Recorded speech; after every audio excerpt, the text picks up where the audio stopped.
जय हिंद एवरीवन। अगर आप अग्निवीर पेपर का तैयारी कर रहे हो तो आप बहुत अच्छे जगह आ चुके हो। यहाँ से आपका तैयारी बहुत अच्छे तरीके से होगा। आज के इस वीडियो में टोटल 35 प्रश्न लिए गए हैं। 15 प्रश्न सामान्य ज्ञान के रहने वाले हैं और 15 प्रश्न सामान्य विज्ञान के रहने वाले हैं और 5 प्रश्न रीजनिंग के रहने वाले हैं। पूरा प्रश्न समाप्त होने के बाद लास्ट में ईमानदारी पूर्वक से कमेंट करके बताना कि आज 35 प्रश्नों में से आपका कितना प्रश्न सही हुआ है, क्योंकि आज का प्रश्न थोड़ा हार्ड लिया गया है। ठीक है ना। चलते हैं अपने प्रश्नों के तरफ। सबसे पहला प्रश्न है कि यूरोप की सबसे लंबी नदी कौन सी है। तो यूरोप की सबसे लंबी नदी कौन सी है, आप सभी लोगों को पता होना चाहिए। डैन्यूब और राइन, ओल्गा और यूराल है। इसका राइट आंसर ओल्गा हो जाएगा। ठीक है ना। यूरोप की सबसे लंबी नदी कौन सी है, तो यूरोप की सबसे लंबी नदी ओल्गा है। नेक्स्ट प्रश्न की तरफ चलते हैं।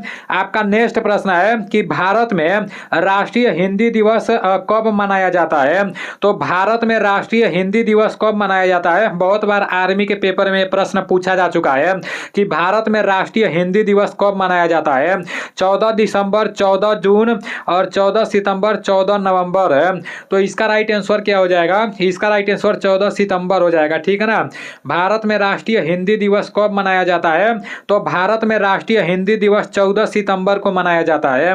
भारत में राष्ट्रीय हिंदी दिवस कब मनाया जाता है, तो भारत में राष्ट्रीय हिंदी दिवस 14 सितंबर को मनाया जाता है। आप लोग गिनती करते रहना आपका कितना प्रश्न सही हो रहा है और ध्यान से मेरे बातों को सुनते हुए चलना। ठीक है ना। आपका नेक्स्ट प्रश्न है कि निम्नलिखित में से कौन सा राज्य नेपाल के साथ अपनी सीमा साझा नहीं करता है।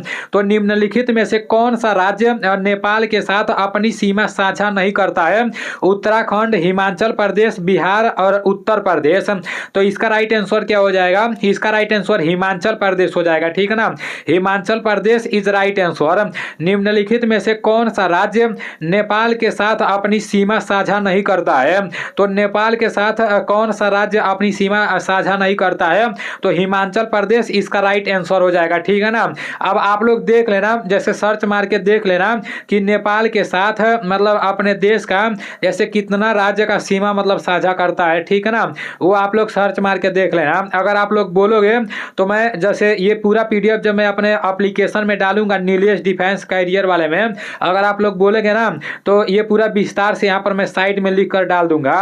वैसे जैसे ये क्लास समाप्त होगा, क्लास समाप्त होने के बाद ये पूरा का पूरा पीडीएफ आंसर सहित है आप लोगों को मेरे एप्लीकेशन में मिल जाएगा। जितने लोग मेरे एप्लीकेशन को डाउनलोड नहीं किए हैं तो फटाक से प्ले स्टोर में जाएं और नीलेश डिफेंस कैरियर लिखकर सर्च मारें। जब प्ले स्टोर में नीलेश डिफेंस कैरियर लिखकर सर्च मारेंगे तो वहाँ पर मेरा एप्लीकेशन आ जाएगा। तो वहाँ से एप्लीकेशन को डाउनलोड करके अपना आईडी पासवर्ड बना लेना है। और जितने भी साथी एप्लीकेशन को डाउनलोड कर चुके हैं, जो फ्री वाला मटेरियल है वो लोग पढ़ रहे हैं, तो अभी और बहुत सारी चीज़ें फ्री में डाली जाएंगी। ठीक है ना। मतलब अभी वो पूरा का पूरा तैयार हो रहा है। मान लो करंट अफेयर्स का प्रश्न है तो जैसे करंट अफेयर्स अभी नए नए तो जैसे देखने को मिल रहा है, तो इसलिए थोड़ा सा उसमें मैं टाइम लगा रहा हूँ। ठीक है ना। बाकी करंट अफेयर्स के प्रश्न भी देखने को मिलेंगे और टॉपिक वाइज प्रश्न भी देखने को मिलेंगे।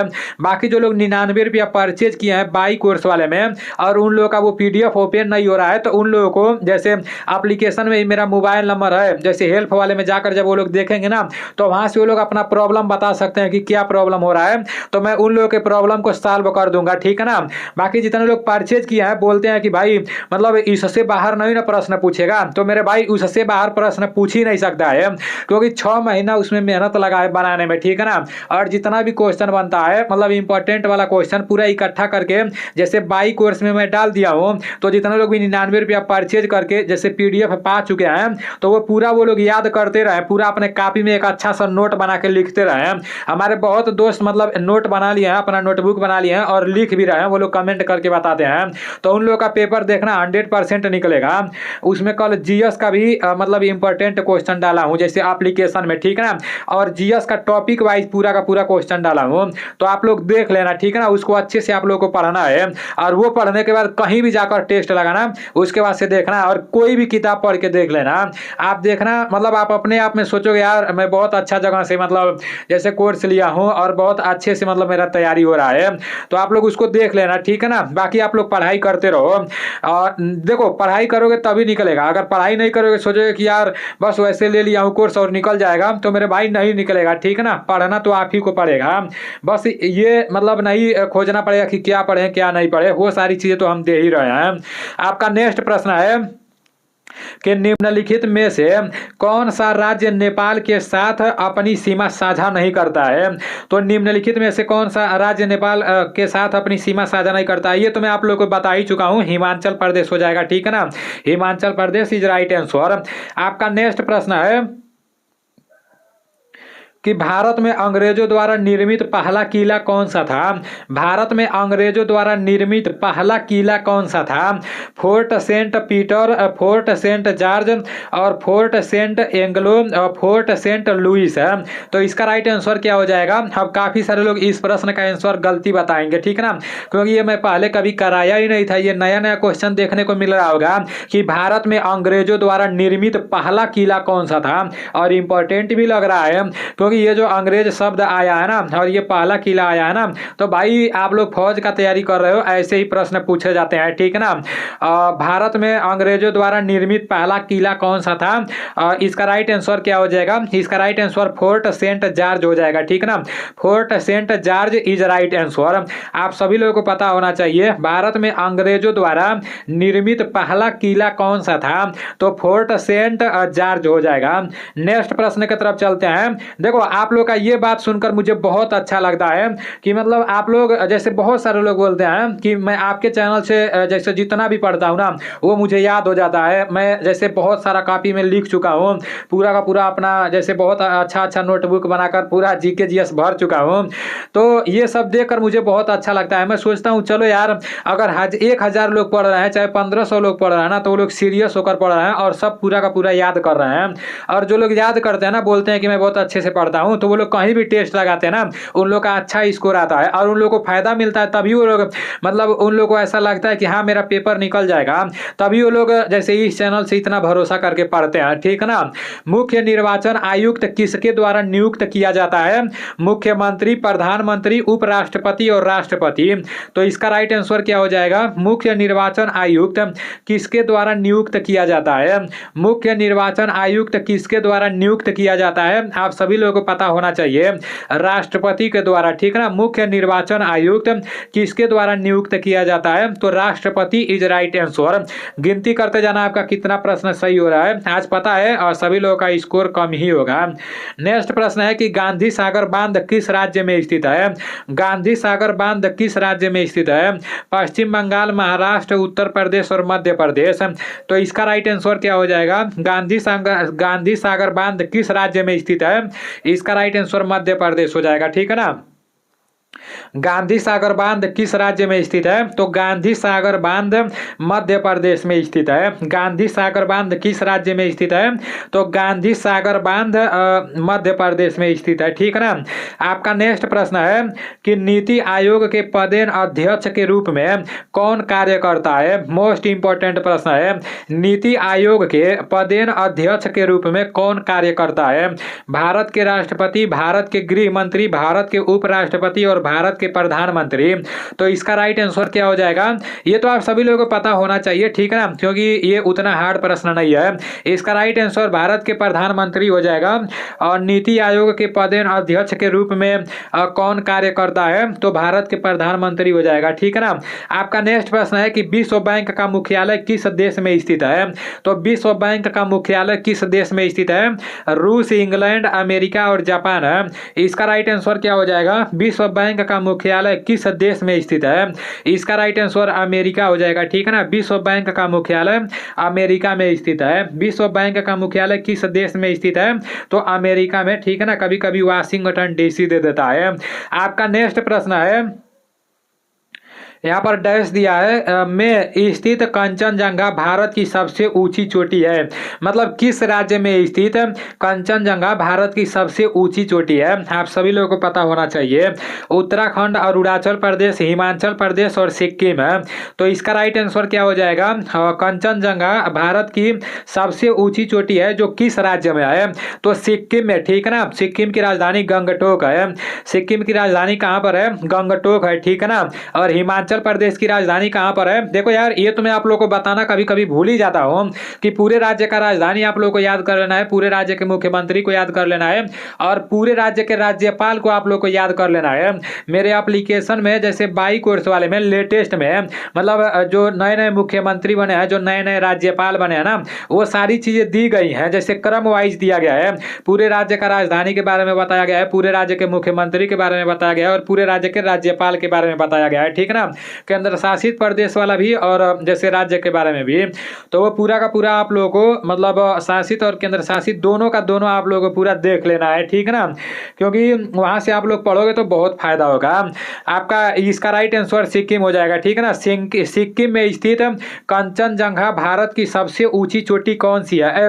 अरे यार, सिक्किम में स्थित कंचनजंगा भारत की सबसे सबसे ऊंची चोटी है, ठीक है ना। जैसे पता है क्या हुआ है, मैं जहाँ से आप लोगों का क्लास करा रहा हूँ तो मतलब जहाँ पर मैं बैठा हूँ तो कुछ लोग थोड़ा सा डिस्टर्ब कर दिया है, ठीक ना, घर वाले थोड़ा सा डिस्टर्ब कर दिए हैं, इसलिए ऐसा हुआ है। तो सिक्किम में स्थित कंचनजंगा भारत की सबसे ऊंची चोटी है, ठीक है ना। कंचनजंगा भारत की सबसे ऊंची चोटी है, वो किस राज्य में है? तो सिक्किम में है, ठीक है ना। Sikkim is right answer. Next प्रश्न की तरफ चलते हैं। काश मेरे पास भी डिजिटल बोर्ड होता तो बड़ा मजा आता ना, बड़ा मजा आता मेरे भाई। रीजनिंग को पूरा बढ़िया से कराता, क्योंकि अब मैं रीजनिंग पर बहुत फोकस किया हूँ और बस 3 से 4 महीना में रीजनिंग का मतलब मुझे लगता है 4 से 5 महीना बढ़िया से पढ़ दूंगा ना, तो चाहे यूपी पुलिस हो, चाहे मतलब कोई भी पेपर हो, जैसे रीजनिंग का मेरा कोई भी प्रश्न नहीं फंसेगा। तो उस पर मैं पूरा फोकस करके अभी ध्यान दिया हूँ, ठीक है ना। तो उसको पूरा मजबूत बना लूंगा, फिर जब डिजिटल बोर्ड आ जाएगा ना तो उस टाइम बहुत बेहतरीन तरीके से पढ़ाऊंगा। मैं भी सोच रहा हूँ डिजिटल बोर्ड किसी तरह से भी ला लूँ और वहाँ से सामने आकर पूरा का पूरा आप लोग को अच्छे से पढ़ाऊँ, लेकिन देखते हैं क्या होता है, जो कुछ भी होगा देखा जाएगा, ठीक है ना। अभी तो हमें नहीं लगता है कि इस भर्ती में डिजिटल बोर्ड आ पाएगा, लेकिन अपने तरफ से कोशिश कर रहे हैं, ठीक है ना। अब घर से कुछ बोल भी नहीं सकते हैं ना, जो भी करना है हमें करना है, नहीं तो लोन लेकर करना पड़ेगा। अभी आप लोग जो परचेज करते हो ना, 99 रुपया परचेज करते हो, तो जैसे जो एप्लीकेशन बनाया हूँ, वो जो एप्लीकेशन बनाया है वैसे तो एप्लीकेशन मतलब ज़्यादा पैसा वो लोग नहीं लेते हैं, लेकिन हमसे इतना ज़्यादा जैसे पता है सब कुछ अपने नाम से करवाया ना, इसलिए पूरा सर्वर और अपने नाम से करवाया है, इसलिए काफ़ी ज़्यादा पैसा वहाँ पर लगे। कम से कम 35,000 के आसपास में वही ले लिए, तो पूरा पैसा उनको नहीं दे पाया है। मतलब कभी 8,000, कभी 3,000, कभी 2,000, कभी 5,000, इस तरह से उनका पैसा पे करते हैं। और जो 99 रुपये आप लोग परचेज करते हो ना, ये मेरे पास अभी पैसा आता ही नहीं है, ये पूरा का पूरा जो लोग एप्लीकेशन बनाए हुए हैं सब उन्हीं लोगों के पास चला जाता है, ठीक है ना। अभी तो उन लोग का पैसा बाकी है तो उन लोगों को देना है। उसके बाद से जो जैसे आप लोग का जो एप्लीकेशन ये नीलेश डिफेंस कैरियर चलता है ना, तो उसमें पता है क्या होता है, जैसे जितना भी मतलब जितने लोग भी उस एप्लीकेशन को डाउनलोड किए हैं, जितने लोग भी एप्लीकेशन में जाते हैं पढ़ते हैं ना, तो उसका सर्वर मतलब सर्वर जैसे जो रहता है ना उसका पैसा कटता है, बिल बनता है। जिस तरह बिजली बिल आता है तो उसी तरह से महीने में अभी जैसे उसका बिल आएगा कि कितना सर्वर का पैसा लगा है, तो कुछ ऐसा सिस्टम है, ठीक है ना। काफ़ी सारे लोग को ये सब बात नहीं पता होगा, तो मैं सोचता हूँ कि आप लोग को बता दूं, क्योंकि कोई भी बात रहता है तो आप लोग को बता देता हूँ। और एक बात और मैं आप लोग को बता दे रहा हूँ, अब आप लोग का टेस्ट सीरीज भी आज से मतलब चालू हो गया है। टेस्ट सीरीज का प्राइस सिर्फ 49 रुपया है, ठीक है ना, और 89 रुपया में कम से कम 30 गो टेस्ट सीरीज मिलेगा। अभी तो बस 12 टेस्ट सीरीज हुआ है, जिसमें से मतलब 2-3 टेस्ट सीरीज में एक आध क्वेश्चन गलत है, तो उसको अभी मतलब आज उसको पूरा का पूरा सही कर दिया जाएगा। 12 को मतलब पूरा टेस्ट सीरीज हो गया है, बाकी 30 टेस्ट सीरीज होगा और अभी कुछ दिन सिर्फ 49 रुपया रहेगा, ठीक है ना। बाद में हो सकता है कि ये 99 रुपया भी हो जाए अगर सर्वर का खर्च ज़्यादा आने लगेगा तो, लेकिन आज मैं उसको 49 रुपया कर दिया हूँ, क्योंकि कुछ साथी लोग बोल रहे थे ना, तो 49 रुपया मैं कर दिया हूँ। अब इससे नीचे तो हो भी नहीं सकता है, क्योंकि सर्वर का जब खर्च देखोगे तो आपका हालत ही खराब हो जाएगा, ठीक है ना। तो जितने लोग भी जैसे टेस्ट सीरीज परचेज करना चाहते हो तो उतने लोग टेस्ट सीरीज परचेज कर सकते हो, ठीक है ना। पूरा टेस्ट समाप्त होने के बाद अगर उसमें जैसे आंसर नहीं दिखेगा तो परेशान नहीं होना, उस पर काम चल रहा है, वो बहुत जल्द पूरा का पूरा दिखने लगेगा, ठीक है ना। तो उस पर अभी काम चल रहा है, बाकी 49 रुपया कुछ दिन तक रहेगा। अब जितने लोगों को परचेज करना होगा वो लोग परचेज कर लेंगे, तो जब 99 रुपया हो जाएगा ना तभी भी मतलब उन लोगों में 30 टेस्ट सीरीज दिखेगा। तो आपका नेक्स्ट प्रश्न है कि वायुसेना के विंग कमांडर थल सेना में किस पद के सम्मान होता है? तो इसका राइट आंसर क्या हो जाएगा? वायुसेना के विंग कमांडर थल सेना में किस पद के सम्मान होता है? मेजर, लेफ्टिनेंट कर्नल, कर्नल और ब्रिगेडियर मेजर। तो आर्मी के पेपर में ऐसा प्रश्न पूछ देता है, ठीक है ना। वायुसेना के विंग कमांडर थल सेना में किस पद के समान होता है? आप सभी लोगों को पता होना चाहिए। इसका राइट आंसर क्या हो जाएगा? इसका राइट आंसर लेफ्टिनेंट कर्नल हो जाएगा, ठीक है ना। वायुसेना के विंग कमांडर थल सेना में किस पद के समान होते हैं? तो lieutenant colonel is right answer. आपका नेक्स्ट प्रश्न है कि नेहरू ट्रॉफी किस खेल से संबंधित है? हॉकी, फुटबॉल, कबड्डी और टेबल टेनिस। तो इसका राइट आंसर क्या हो जाएगा? नेहरू ट्रॉफी किस खेल से संबंधित है? नेहरू ट्रॉफी किस खेल से संबंधित है? तो फुटबॉल से, ठीक है ना। Football is right answer. Nehru trophy किस खेल से संबंधित है? तो नेहरू ट्रॉफी फुटबॉल से संबंधित है। आपका नेक्स्ट प्रश्न है कि बिहार के वर्तमान मुख्यमंत्री कौन है? बिहार के वर्तमान मुख्यमंत्री कौन है? आप सभी लोगों को पता होना चाहिए। नवीन पटनायक, नीतीश कुमार, विजय रूपाणी और के पलनीस्वामी। तो इसका राइट आंसर क्या हो जाएगा? बिहार के वर्तमान में जो मुख्यमंत्री हैं वो कौन है? आप सभी लोगों को पता होना चाहिए। नीतीश कुमार जी बिहार के वर्तमान में मुख्यमंत्री हैं, ठीक है ना। और कर्पूरी ठाकुर जी कौन है? ये आप लोगों को कमेंट में बताना है, क्योंकि कर्पूरी ठाकुर जी को इस बार भारत रत्न मिलने वाला है। आप सभी लोगों को पता होना चाहिए, ठीक है ना। कर्पूरी ठाकुर जी को इस बार भारत रत्न मिलने वाला है। द्विपक्षीय नौसेना अभ्यास बोंगो सागर रहेगा, ठीक है ना। बोंगो सागर रहेगा यहाँ पर, तो आप लोग कर लेना बोंगो सागर। द्विपक्षीय नौसेना अभ्यास बोंगो सागर 2023 किन दो देशों के बीच आयोजित हुआ है? तो इसका राइट आंसर क्या हो जाएगा? मलेशिया और जापान, बांग्लादेश और जापान, अमेरिका और इजराइल, जापान और ऑस्ट्रेलिया। तो इसका राइट आंसर क्या हो जाएगा? इसका राइट आंसर बांग्लादेश और जापान हो जाएगा, ठीक है ना। Bangladesh, Japan is right answer. Next प्रश्न की तरफ चलते हैं। आपका नेक्स्ट प्रश्न है कि 2011 की जनगणना के अनुसार भारत में मुसलमान लोगों का कुल प्रतिशत है। 2011 की जनगणना के अनुसार भारत में मुसलमान लोगों का कुल प्रतिशत है।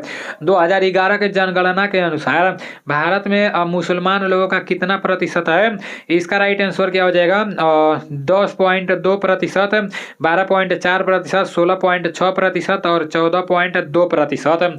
तो इसका राइट आंसर क्या हो जाएगा? 14.2% इज राइट आंसर, ठीक है ना। नेक्स्ट प्रश्न की तरफ चलते हैं। आपका नेक्स्ट प्रश्न है कि हाल ही में FIH हॉकी 5 महिला विश्व कप का पहला संस्करण किसने जीता? हाल ही में FIH हॉकी 5 महिला विश्व कप का पहला संस्करण किसने जीता? करंट अफेयर्स का प्रश्न है, ठीक है ना। बांग्लादेश, ब्राजील, इंडिया और नीदरलैंड। तो इसका राइट आंसर क्या हो जाएगा? इसका राइट आंसर नीदरलैंड हो जाएगा, ठीक है ना। Netherland is right answer. अभी आप लोग के सामान्य ज्ञान के 15 प्रश्न समाप्त हो चुके हैं। अब सामान्य विज्ञान की तरफ चलते हैं। आपका सामान्य विज्ञान का पहला प्रश्न है कि सजीव जगत की सबसे छोटी कोशिका है। सजीव जगत की सबसे छोटी कोशिका है, ये भी मैं आप लोग को कई बार बता चुका हूँ। न्यूरॉन और नीचे दिया है माइकोप्लाज्मा, शुतुरमुर्ग का अंडा और अंडाणु। तो इसका राइट आंसर माइकोप्लाज्मा हो जाएगा, ठीक है ना। Mycoplasma is right answer. सजीव जगत की सबसे छोटी कोशिका माइकोप्लाज्मा है, ठीक है ना। और सबसे बड़ा कोशिका शुतुरमुर्ग का अंडा है। नेक्स्ट प्रश्न की तरफ चलते हैं। नीला थोथा क्या है? नीला थोथा क्या है? आर्मी का पूछा गया प्रश्न है। Copper sulphate, calcium sulphate, iron sulphate, sodium sulphate. थोथा क्या है? नीला थोथा कॉपर सल्फेट है, ठीक है ना। नीला थोथा कॉपर सल्फेट है। नेक्स्ट प्रश्न की तरफ चलते हैं। आपका नेक्स्ट प्रश्न है कि क्लोरोफार्म का रासायनिक सूत्र क्या है? तो क्लोरोफार्म का रासायनिक सूत्र क्या है? आप सभी लोगों को पता होना चाहिए। CF2 Cl2 CCl4 और CH3 CL3। तो इसका राइट आंसर क्या हो जाएगा? इसका राइट आंसर आपका CHCl3 हो जाएगा। क्लोरोफार्म का रासायनिक सूत्र क्या है? तो क्लोरोफार्म का रासायनिक सूत्र CHCl3 हो जाएगा, ठीक है ना। क्लोरोफार्म का रासायनिक सूत्र CHCl3 हो जाएगा। नेक्स्ट प्रश्न की तरफ चलते हैं। आपका नेक्स्ट प्रश्न है कि प्लास्टर ऑफ पेरिस बना होता है मार्बल, सीमेंट, जिप्सम और चूना पत्थर। तो इसका राइट आंसर क्या हो जाएगा? प्लास्टर ऑफ पेरिस किसका बना होता है? तो जिप्सम का बना होता है, ठीक है ना। प्लास्टर ऑफ पेरिस किसका बना होता है? तो जिप्सम का बना होता है। नेक्स्ट प्रश्न की तरफ चलते हैं। आपका नेक्स्ट प्रश्न है कि निम्न में से कौन सा पदार्थ साबुन बनाने में प्रयोग होता है। निम्न में से कौन सा पदार्थ साबुन बनाने में प्रयोग होता है। वनस्पति तेल, मोबिल तेल और केरोसिन तेल, और नीचे आपका दिया है काटिंग तेल। तो इसका राइट आंसर क्या हो जाएगा, आप सभी लोगों को पता होना चाहिए। इसका राइट आंसर वनस्पति तेल हो जाएगा, ठीक है ना। निम्नलिखित में से कौन सा पदार्थ साबुन बनाने में प्रयोग होता है, तो वनस्पति तेल इज राइट आंसर। नेक्स्ट प्रश्न की तरफ चलते हैं। आपका नेक्स्ट प्रश्न है कि सोडा बनाने में कौन सी गैस मिलाई जाती है। सोडा बनाने में कौन सी गैस मिलाई जाती है। नाइट्रोजन, ऑक्सीजन, हाइड्रोजन और कार्बन डाइऑक्साइड है। तो सोडा बनाने में कौन सी गैस मिलाई जाती है, इसका राइट आंसर आपका कार्बन डाइऑक्साइड हो जाएगा, ठीक है ना। सोडा बनाने में कौन सी गैस मिलाई जाती है, तो carbon dioxide is right answer. Soda बनाने में कार्बन डाइऑक्साइड गैस मिलाई जाती है। आपका नेक्स्ट प्रश्न है कि सबसे भारी प्राकृतिक तत्व है। सबसे भारी प्राकृतिक तत्व कौन सा है। यूरेनियम, मरकरी, पारा, सोना और चांदी। इसका राइट आंसर क्या हो जाएगा, सबसे भारी प्राकृतिक तत्व कौन सा है, इसका राइट आंसर आपका यूरेनियम हो जाएगा, ठीक है ना। सबसे भारी प्राकृतिक तत्व यूरेनियम है। नेक्स्ट प्रश्न की तरफ चलते हैं। आपका नेक्स्ट प्रश्न है कि एसिटिक एसिड किस में पाया जाता है। एसिटिक एसिड किस में पाया जाता है। सिरका, चीटिंग के डंक, नींबू का रस और दही। तो इसका राइट आंसर क्या हो जाएगा, एसिटिक एसिड किस में पाया जाता है, आप सभी लोगों को पता होना चाहिए। दही तो एकदम नहीं हो सकता है, कट मार देते हैं। कुछ लोग सोचे होंगे दही बोलने जा रहा हूँ, तो वो लोग गलत सोचे हैं, ठीक है ना। एसिटिक एसिड किस में पाया जाता है, इसका राइट आंसर सिरका हो जाएगा। एसिटिक एसिड सिरका में पाया जाता है, ठीक है ना। एसिटिक एसिड किस में पाया जाता है, तो सिरका में पाया जाता है। और नेक्स्ट प्रश्न है कि पदार्थ की मात्रा किस पर निर्भर करती है। पदार्थ की मात्रा किस पर निर्भर करती है। द्रव्यमान, आयतन, सांद्रता और संपीड़न। तो इसका राइट आंसर क्या हो जाएगा, पदार्थ की मात्रा किस पर निर्भर करती है। आप सभी लोगों को पता होना चाहिए पदार्थ की मात्रा किस पर निर्भर करती है, तो द्रव्यमान पर, ठीक है ना। पदार्थ की मात्रा किस पर निर्भर करती है, तो पदार्थ की मात्रा द्रव्यमान पर निर्भर करती है। द्रव्यमान इज राइट आंसर। नेक्स्ट प्रश्न की तरफ चलते हैं। आपका नेक्स्ट प्रश्न है कि मनुष्य की आंख है, आंखें किस वस्तु पर प्रतिबिंब बनती है। मनुष्य की आंखें किसी वस्तु पर प्रतिबिंब बनती है, किस वस्तु पर प्रतिबिंब बनती है। कार्निया पर, आयरिस पर, पुतली पर और रेटिना पर। तो शायद ये भी प्रश्न मैं कई बार बता चुका हूँ। इसका राइट आंसर रेटिना हो जाएगा, ठीक है ना। Retina is right answer. Next प्रश्न की तरफ चलते हैं। आपका नेक्स्ट प्रश्न है कि दाढ़ी बनाने के लिए काम में लाते हैं। दाढ़ी बनाने के लिए काम में लाते हैं समतल दर्पण, उत्तल दर्पण, अवतल दर्पण और इनमें से कोई नहीं। इसका राइट आंसर क्या हो जाएगा, दाढ़ी बनाने के लिए काम में लाते हैं। कौन सा दर्पण दाढ़ी बनाने के लिए काम में लाते हैं, तो अवतल दर्पण दाढ़ी बनाने के लिए काम में लाते हैं, ठीक है ना। अवतल दर्पण इज राइट आंसर। अवतल दर्पण दाढ़ी बनाने के लिए काम में लाते हैं। आपका नेक्स्ट प्रश्न है कि वॉशिंग मशीन का कार्य सिद्धांत है। वॉशिंग मशीन का कार्य सिद्धांत है अपकेंद्रण, अपोहन, उत्क्रमण, परासरण और विसरण। तो इसका राइट आंसर क्या हो जाएगा, वॉशिंग मशीन का कार्य सिद्धांत है। आप सभी लोगों को पता होना चाहिए। इसका राइट आंसर अपकेंद्रण हो जाएगा, ठीक है ना। अपकेंद्रण इज राइट आंसर। नेक्स्ट प्रश्न की तरफ चलते हैं। आपका नेक्स्ट प्रश्न है कि रक्त को किस प्रकार का उत्तक माना जाता है। रक्त को किस प्रकार का उत्तक माना जाता है, आप सभी लोगों को पता होना चाहिए। तो रक्त को एक संयोजी उत्तक माना जाता है, ठीक है ना। रक्त को किस प्रकार का उत्तक माना जाता है, तो रक्त को संयोजी उत्तक माना जाता है। आपका नेक्स्ट प्रश्न है कि नाड़ी दर का पत्ता किस धमनी से चलता है। नाड़ी दर का पता किस धमनी से चलता है, आप सभी लोगों को पता होना चाहिए। नाड़ी दर का पता किस धमनी से चलता है। कोरोनरी, रेडियल, पल्मोनरी और नाट, इनमें से कोई नहीं। इसका राइट आंसर रेडियल हो जाएगा, ठीक है ना। नाड़ी दर का पता किस धमनी से पता चलता है, तो नाड़ी दर का पता किस धमनी से चलता है, तो रेडियल धमनी से नाड़ी दर का पता चलता है। आपका नेक्स्ट प्रश्न है और सामान्य विज्ञान का लास्ट प्रश्न है कि ईईजी किससे संबंधित है। ईईजी किससे संबंधित है, यकृत, हृदय, मस्तिष्क और आंख है। इसका राइट आंसर क्या हो जाएगा, इसका राइट आंसर मस्तिष्क हो जाएगा, ठीक है ना। आपका जो ईईजी है वो किससे संबंधित है, तो वो मस्तिष्क से संबंधित है। अभी आप लोग के सामान्य ज्ञान के 15 प्रश्न समाप्त हो चुके हैं और सामान्य विज्ञान के भी 15 प्रश्न समाप्त हो चुके हैं। अब रीजनिंग की तरफ चलते हैं, तो फटाफट से पेन और कापी लेकर बैठ जाओ, ठीक है ना। पेन और कापी लेकर बैठ जाओ और रीजनिंग को सॉल्व करो। यहाँ पर लिखा गया है कि विषम की पहचान करें, तो विषम की पहचान करें, इसमें कौन सा विषम है आप लोग दिमाग लगाओ, ठीक है ना। मैं आप लोगों को थोड़ा सा टाइम दे रहा हूँ, आप लोग खुद सोचो कि इसमें कौन सा विषम है। एल 12 दिया है। मैं आप लोगों को सबसे पहले तो बोला हूँ जैसे ABCD में मतलब कौन सा अक्षर कितना नंबर पर आता है, ये आप लोग याद कर लो तो सही रहेगा, ठीक है ना।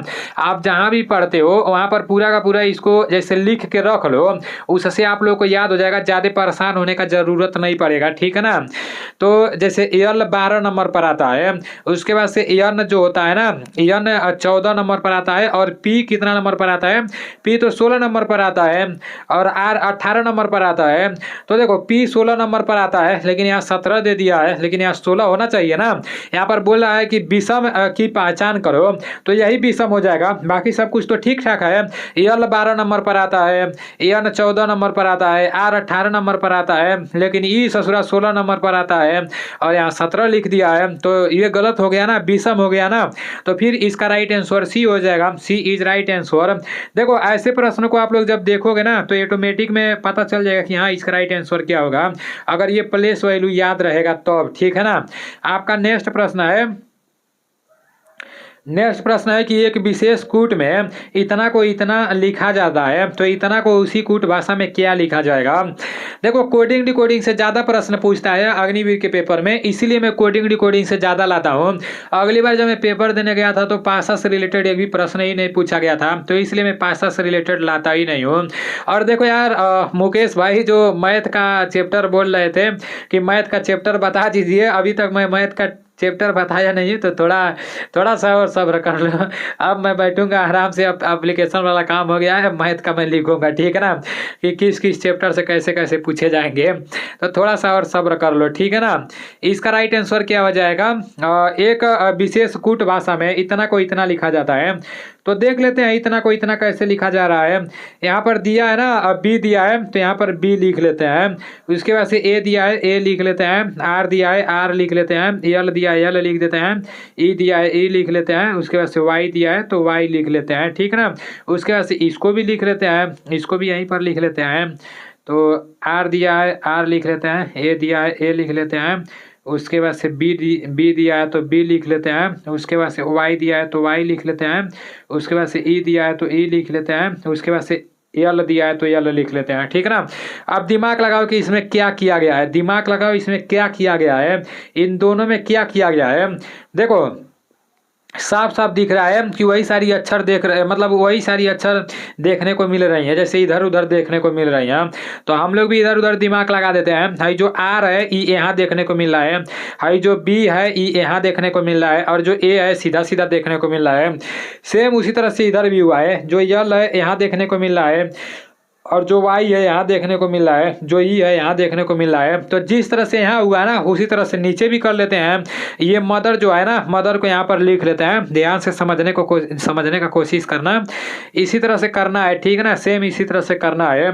अभी आप लोग को ये इमेज अपने दिमाग में बैठा लेना है, ठीक है ना, क्योंकि अभी मैं इसको डिलीट करने वाला हूँ। जब डिलीट करूँगा तो फिर आप लोग को पता ही है, यहाँ से डिलीट होगा तो आप लोगों के लिए थोड़ा सा समझना पड़ेगा ही ना। यहाँ पर मदर लिखा गया है तो मदर लिख देते हैं, MOTHE और R। अब क्या किया गया था, इस तरह से किया गया था, ठीक है ना, इस तरह से किया गया था। तो इस तरह से आप लोगों को भी कर देना है। यहाँ पर टी है तो टी यहाँ पर लिख लेना है। उसके बाद से यहाँ पर ओ है ना, तो ओ यहाँ पर लिख देना है, और एम यहाँ पर आएगा ना तो एम यहाँ पर लिख लेना है। उसके बाद से आर यहाँ पर आएगा ना तो आर यहाँ पर लिख देना है। उसके बाद से ई यहाँ पर आएगा ना तो ई यहाँ पर लिख देना है। उसके बाद से एच यहाँ पर आएगा ना तो एच यहाँ पर लिख देना है।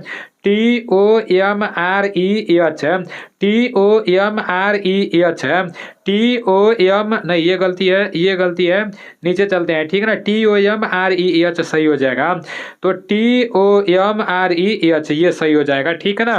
तो आप लोगों को समझ में आ गया होगा। जिस तरह से तिरछा तिरछी करके पूछ रहा है ना, तो तिरछा तिरछी करके आप लोग दिमाग भी लगा दो, ठीक है ना।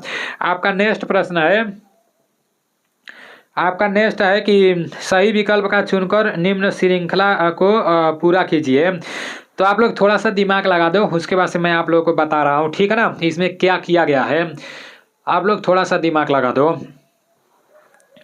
यहाँ पर बोला जा रहा है कि सही विकल्प चुनकर निम्न श्रृंखला को पूरा कीजिए।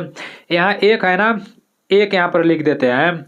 उसके बाद से यहाँ 8 है ना, अगर 1 का स्क्वायर करोगे तो कितना होगा, 1 का स्क्वायर 1 के होगा, ठीक है ना।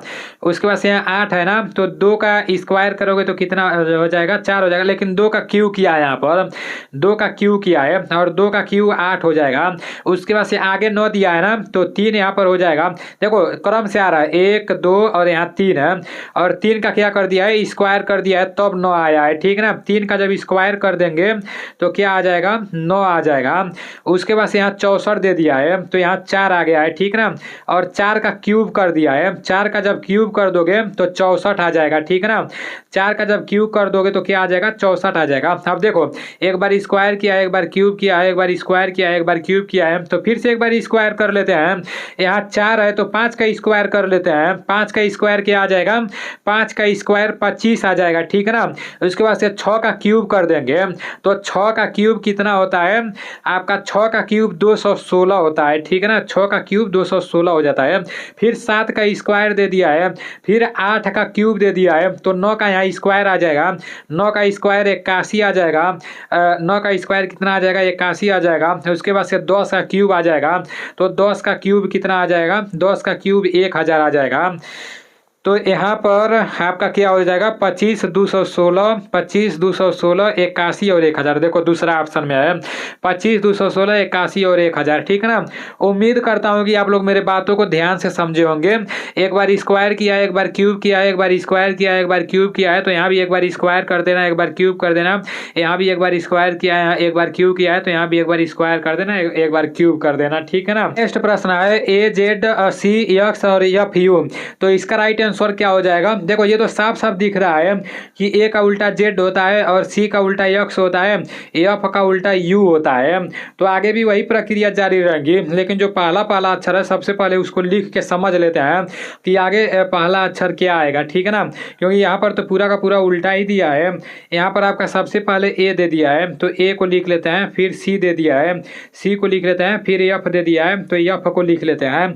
अब देखते हैं क्या किया गया है। ए कितना नंबर पर आता है, 1 नंबर पर आता है, और सी कितना नंबर पर आता है, 3 नंबर पर आता है, और एफ कितना नंबर पर आता है, एफ आपका 6 नंबर पर आता है, ठीक है ना।